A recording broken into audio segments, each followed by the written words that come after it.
Gaming. Gaming is one of the media industries in the world. According to Nielsen et al. In 2015, video games are defined as interactive digital systems where players engage with structured rules and goals, receiving feedback based on their actions. Simply put, a video game is something you play on a digital device where you control what happens, follow certain rules, and try to reach a goal or target. Researchers also explain that video games are not just entertainment, but they reflect culture and can influence how people think and act. Accessing games can be anywhere: cell phones, laptops, computers, TVs, even gaming platforms such as PlayStation, Xbox, Nintendo, Sega, and etc. are in demand by many people around the world, especially Indonesia. As a country with more than 200 million inhabitants, or I can say population, from Sabang to Merauke, gaming is a common activity among Indonesians. Starting from PlayStation rentals and internet cafes, many are found even in Jogja itself. It seems like every street there must be a PlayStation rental. But yes, playing games a lot is not a good either. Eyes get damaged, mind gets distracted, grades drop, and parents get angry. In Indonesia, gaming addiction has become a disease among families, especially children and teenagers. Teenagers who like to make trouble because according to Haptich in 1988, teenagers are indeed in the period of making a lot of trouble. Yes, trouble. Of course, the parents are worried about their child. So now, I want to tell you about my title, Gaming in Indonesia, Profit or Waste of Time. Alright then, like I said before, people say playing video games both online or offline is just a big old waste of time. Especially when you're supposed to be studying, working, or texting your crush, if you have one. But let's be real, gaming isn't the villain here. Taking a break and playing games when you're stuck, totally fine. The problem starts when gaming becomes everything.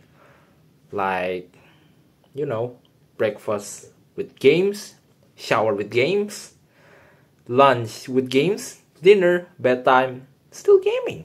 That's when it becomes a life cycle. And let's not forget, online games often bring more intense and way fun than story-driven offline titles like GTA, Red Dead Redemption, The Last of Us, or The Walking Dead. So the question, are games problem? Or is it how we use them? So, is gaming the real problem? No, but you are the problem. Yeah, you should be controlling the game, not letting the game control you.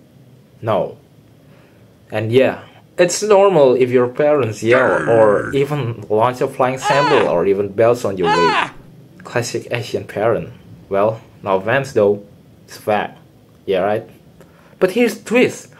Gaming isn't just about wasting time. It can make you money. Like imagine there's a neighborhood FIFA or FC right now, or eFootball tournament at your local PlayStation rental. You join, thinking, why not? Best case, you win, take home the prize. Worst case, you lose first round, and now you're broke. Because your money is for registration fee. Yikes. Feels like gambling. Maybe. But hey, high risk, high reward, right? Alright, so the point is, not every game will make you rich, but some do. Like I said, some do, okay? So especially competitive titles like Valorant, Mobile Legends, PUBG, Free Fire, Counter-Strikes, or even NBA 2K franchises. So yeah, the game can pay if you play it right. So, here's the deal. Today's researchers aren't just looking at online games as time wasters. No, they are not. They're digging into how games shape our communities, our identities, how we talk, create, and even how they include or exclude people. Back in the day, research was way more about, do games make you violent? It was super numbers heavy and treated players like brain zombies, soaking up messages. But as Jonas Hyde Smith pointed out back in 2002, there's no solid proof that gaming causes real world aggression. It's still a hot debate, but hey, games are more than just bad guys and boss levels. Up, up here. According to Fajri in 2012, online gaming has become a phenomenon itself, not only for children and teenagers, but also parents. However, several existing cases to imply that teenagers are indeed the public who consume the most online games. That's what I just said, that teenagers are somehow like to make a little trouble. Just a little. Arthur Asperger in 2002 dived into video games like a pop culture detective. He says gaming could make us feel isolated, addicted, and maybe even a little too obsessed, like staring in our own action-packed movie, but forgetting to call our mom back. While he admits gamers are part of online communities, he's not convinced they're real ones. But here's the catch. Berger's view is mostly based on theory and text analysis, not actual research with gamers.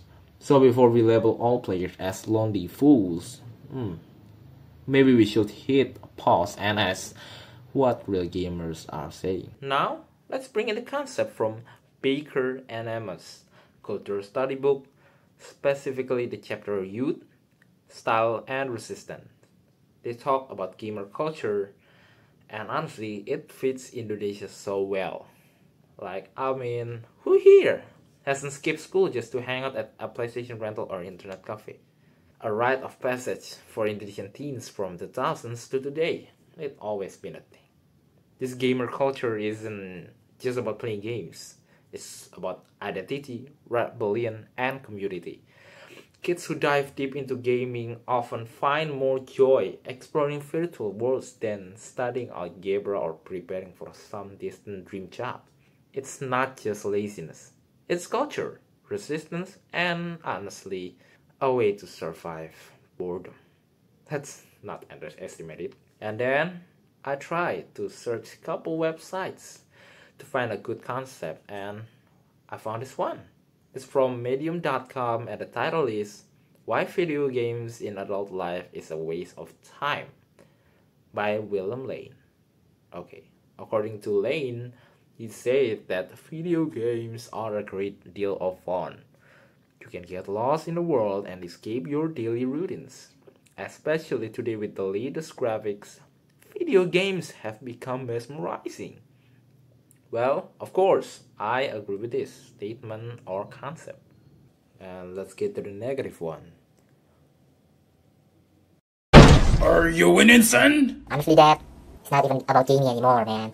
Gaming has become a compulsive behavior for me. The lack of routine through the day, lack of vitamins and exercises makes me lazy and paired with social anxiety that results from gaming all day makes me hate myself. I am caught in a loop that, and I can't stop. I would love to change, even though I game all day. I have dreams, I have thoughts of quitting, but the serotonin my brain is releasing when I think of gaming is stronger than my power to quit. I feel like a failure, Dad, and I distract myself from that feeling with gaming. By the way, sorry, I make it fast because it will kind of long. By the way, yeah, for me, he's absolutely right. He's really right. He wants to change because gaming should be his priority, not be his priority, like I said. By the way, talk to your friends, meet them someplace else, and get a job to have money. And yeah, the other one, having someone to talk, to be together and love once and for all.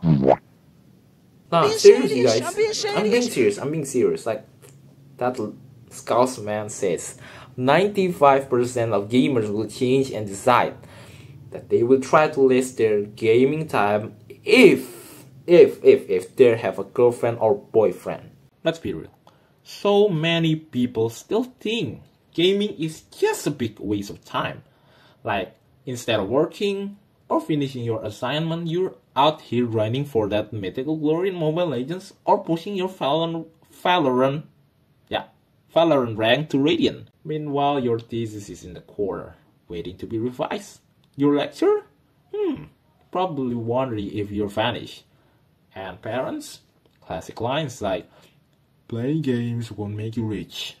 Or, You think playing games will give you a pretty girlfriend? bro, said I was trying to be one. Sometimes the game is the only escape when you have a brain damage from college stress. But the question is whether playing games is a complete waste of time, useless, and make you stupid, or can actually make you smarter and have an income. Just jump into the analysis so that it doesn't take too long. Well, look at esports players in Indonesia. Like, who is it? Wait. Let me check first. Unfortunately, I don't follow the esports world, so let me check. Oh, will you look at that? Total prize money earned is $20 million from 1,304 tournaments, 1,304 tournaments, and world ranking at 21st. Yep, this is it. The top 4 was a Dota 2 players, which is not that too popular in Indonesia. Though it's popular, but it's not that popular as Mobile Legends though. And now let's continue. According to Hidayanto in 2020, today live streaming has become one of the most popular forms of online entertainment in the world. Websites like Twitch and YouTube gaming have live streaming to include another popular form of media, which is video games. And now let's talk about some of legendary gamer YouTubers of Indonesia. Yep, we're talking Winda Basudara, Meow Out, Tara Arts Game Indonesia, There's No Limit, Viano Gaming, Dylan Pros, and couple more who totally dominated the scene, especially few of them before the pandemics. Not only that, but Indonesia's name also has gone global thanks to these gamers like Elga Cahya, Rizky Faidan, and M. Akbar Paudi, who crushed Brazil in the FIFA E-World Cup for eFootball in December 2024. And don't forget the earlier victory in the Football Manager FIFA E-World Cup in September, when Indonesia beat Germany 8-2. Huge respect to Ihsan Rahmat Taufik as manager and Budi Muhammad Mandar Hidayat as assistant manager for leading that win. Their journey from casual gamer to one of the biggest gaming influencers in Indonesia is seriously next level. But hey, if I keep yapping, this video will turn into a movie documentary. So let's keep it short. The point is, look at these guys. They turned gaming into a career, into success, into something. So I want to ask the world, can we still say gaming is just a waste of time, or that it risks someone's mental health? Well, the answer is in the conclusion. Being a gamer is not a crime. But because of old school perception, many parents still misjudge gaming. They think it's a waste of time or a dangerous influence. The truth is, the issue isn't the game, it's how the game is played. And when done right, gaming isn't just fun, it can be a real career path. Look at the names I mentioned earlier: streamers, YouTubers, esports players. Many of them are now rich, famous, and inspiring a generation. These are clear signs that gaming isn't just a hobby, it's a space for excellence. Whether you're a kid, teen, or adult, gaming can sharpen your skills and even make your country proud. So maybe, just maybe, it's time. Stop looking down on the game and start seeing the real potential behind them. Especially if you're into competitive games and feel like you got skills. There's nothing wrong with jumping into tournaments. Or maybe you prefer single player, story driven adventures. Try becoming a streamer or content creator. Post on YouTube if you enjoy long form videos, or head over to TikTok or Instagram if short montages and highlights are more your style. Because in the end, gaming is not waste of time as long as you manage it right, whether for fun or for competition. And that's a wrap for this video. Thank you so much for watching, and stay good, stay creative, stay healthy. See you next time. Bye bye.